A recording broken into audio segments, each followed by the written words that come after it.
minha infância foi assim, a gente veio de uma família muito humilde. Na época era assim, brinquedo, por exemplo, a gente que fazia os brinquedos da gente. Não tinha brinquedo comprado. E então assim, a gente estudou, mas foi só a quarta série. E a oportunidade que eu tive de estudar, eu fiz a quarta série, tenho o diploma de primário. É só, a infância da gente foi assim. E, na época da minha infância, a gente assim estudou, igual eu te falei da quarta série, mas assim, a gente andava muito longe para estudar, sabe? Então assim, às vezes tinha dia, eu e minha irmã, sabe? A gente era pequeno. A minha irmã tinha 7 anos e eu tinha 5. Eu fui para a escola com 5 anos e a gente andava mais ou menos uns 6, 7 quilômetros na estrada boiadeira, sabe? Naquela época não tinha trânsito de carro, assim. Então a gente ia a pé. Então assim, a gente marcou muita gente, que a gente tinha dia, tinha gado na estrada, a gente tinha que subir aqueles barrancos, passar debaixo da cerca, sabe? A gente era muito criança. Então assim, a gente lembra muito, isso marcou muita gente, sabe? No tempo da minha infância, que a gente era ainda adolescente, não tinha não. As festas que a gente era muito próximo da cidade, Capitólio, então a gente participava mais de festa em Capitólio. Então tinha na época, já tinha essa festa de São Vicente de Paulo, tinha rodeio, sabe, na época. Então a gente vinha em Capitólio.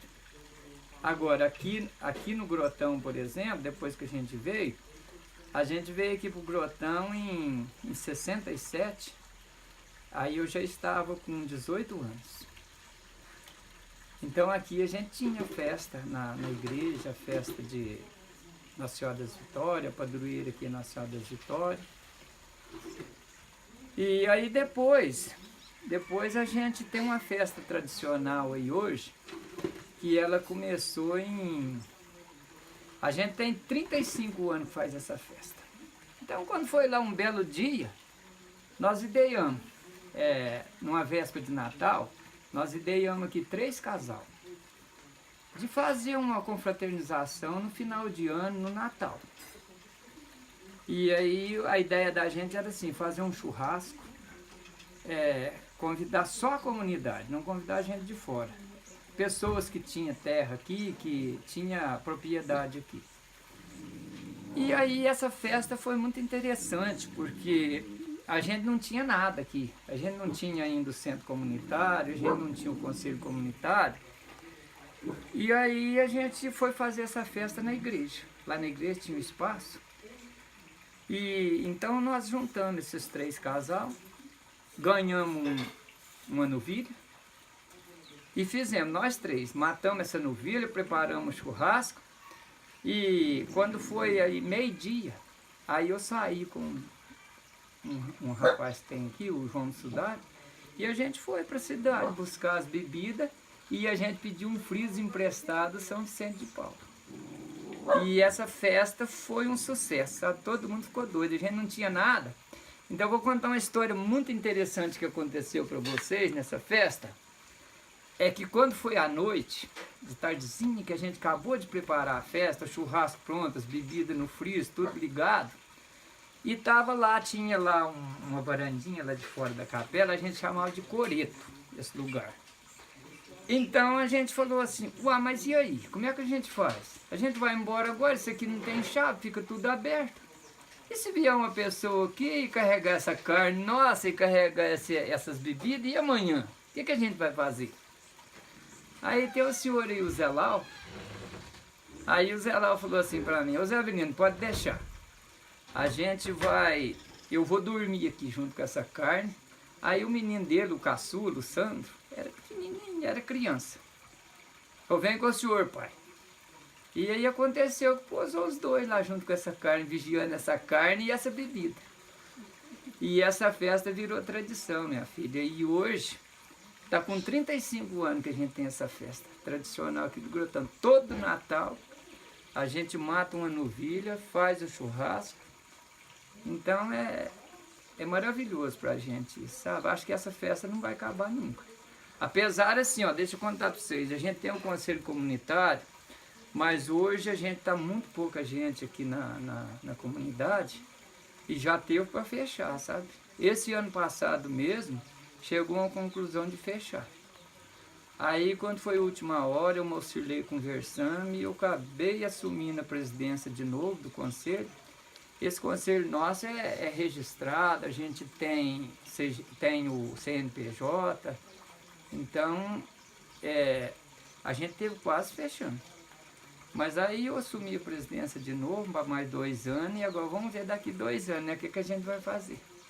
Mas é uma festa muito gostosa que a gente acha que não podia acabar isso. Viu? Ó, eu fui na política, eu fui vereador 2 mandatos. Eu entrei lá em 83, o primeiro mandato da gente foi prorrogado e nós ficamos 6 anos. E depois eu fui reeleito e fiquei mais 4 anos. Então assim, ó, eu fico assim pensando, na época usava ser candidato a vereador, era aquelas pessoas assim mais de um poder aquisitivo maior, vamos dizer assim, na roça era fazendeiro, sabe? E eu na época era um simples trabalhador assim, que puxava enxada, foice, toda a ferramenta, sabe? Então o dia que eles me convidaram para ser candidato a vereador, eu achei aquilo um absurdo, sabe? Falei, gente, aonde que nós estamos? Eu ser candidato a vereador, como?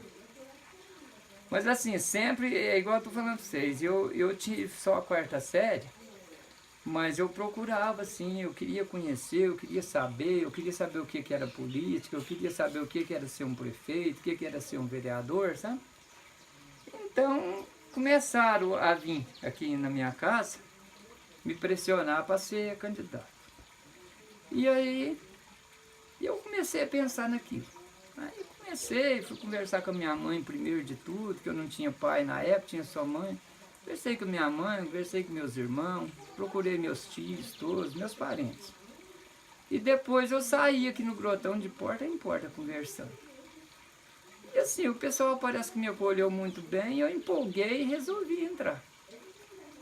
E entrei, e graças a Deus, eu considero assim, eu uma pessoa assim, pelo que eu estudei, assim, eu sou uma pessoa muito feliz, sabe? Eu acho que, assim, uma pessoa no meu porte, assim, ocupar os cargos que eu já ocupei, eu considero, eu sou muito feliz, sabe?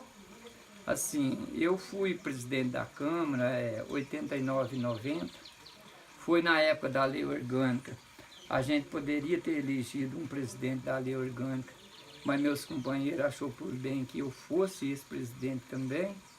Então, assim, eu presidi a Câmara por 2 anos e também a lei orgânica do município. Então, assim, eu considero que eu já ocupei cargo importante, sabe? Festeiro de São Vicente de Paulo, eu já fui por 2 vezes. De São Sebastião, da Igreja Católica, também já fui 1 vez. Assim, procurador da festa, inclusive esse ano eu sou procurador, eu já fui umas 20 ou 25 vezes. Então eu considero assim uma pessoa muito simples, mas que graças a Deus eu acho que eu ocupei uns cargos assim, para mim foi muito importante. Eu costumo falar assim, que eu sou uma pessoa assim simples, mas eu não tenho tristeza na minha vida. Tenho 3 filhos, não fizeram assim curso alto não, mas todos 3 têm faculdade, graças a Deus formou todos 3. E eu tenho também 8 netos. Inclusive eu tenho um neto que já vai fazer 22 anos. Que também está na faculdade, os 2 mais velhos netos estão na faculdade, todos os 2. Então assim, eu considero que eu sou uma pessoa muito feliz, não tenho tristeza na minha vida hora nenhuma. Eu acho que a represa de Furnas, na época que veio, o pessoal ficou louco. O pessoal achava assim, que o Capitólio nosso era uma cidadezinha que a gente achava que não tinha nenhum futuro. Porque a gente pensava assim, só na agropecuária, não pensava em mais nada. Porque o que a gente tinha na época, a gente não tinha indústria, não tinha nada, a área de turismo também não existia nada em Capitólio. E deixa eu contar para vocês, na época, teve até algum suicídio de pessoas que perdeu as terras férteis beira de água.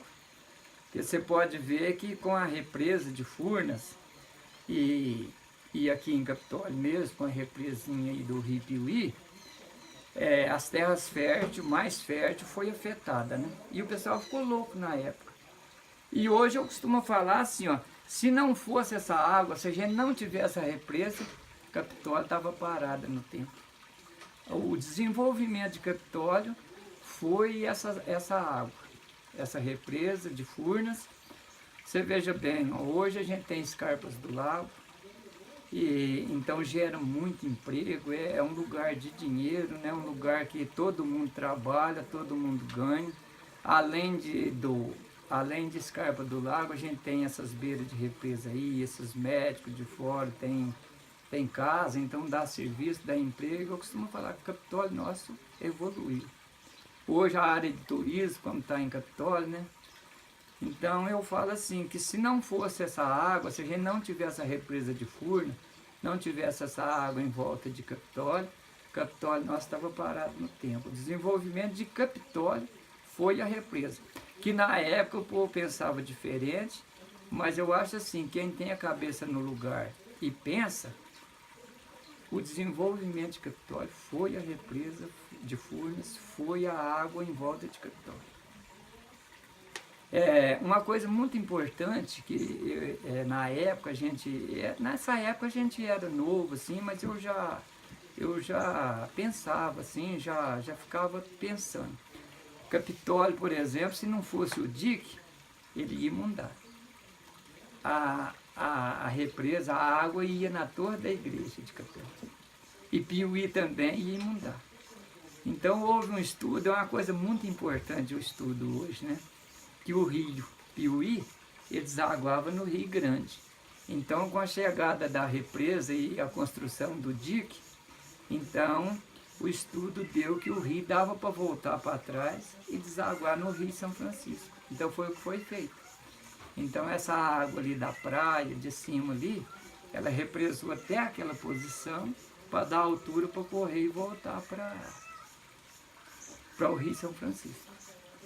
Então a gente conhece, na época que a gente era adolescente, aí com 13, 14 anos, a gente já trabalhava no tal de Pântano, que era um lugar inundado lá, que o governo do estado drenou. Teve até uma ideia que ia ser para a reforma agrária, mas depois os fazendeiros de volta possuíam esse terreno. Então a gente já viu o rio lá, então eu conheço lá, sei como que essa água voltou para lá. Então eu acho que Capitólio hoje, a vida de Capitólio hoje, é a água, é a represa de Furnas, é a água em volta da cidade. Eu acho assim que a gente tem que acreditar, eu acho que a gente tem que acreditar na gente mesmo e gostar da gente e acreditar e eu acho assim, tudo que aparecer para a gente tem que analisar. Então, o conselho que eu dou para as pessoas, por causa da gente ser simples, não tem importância nenhuma.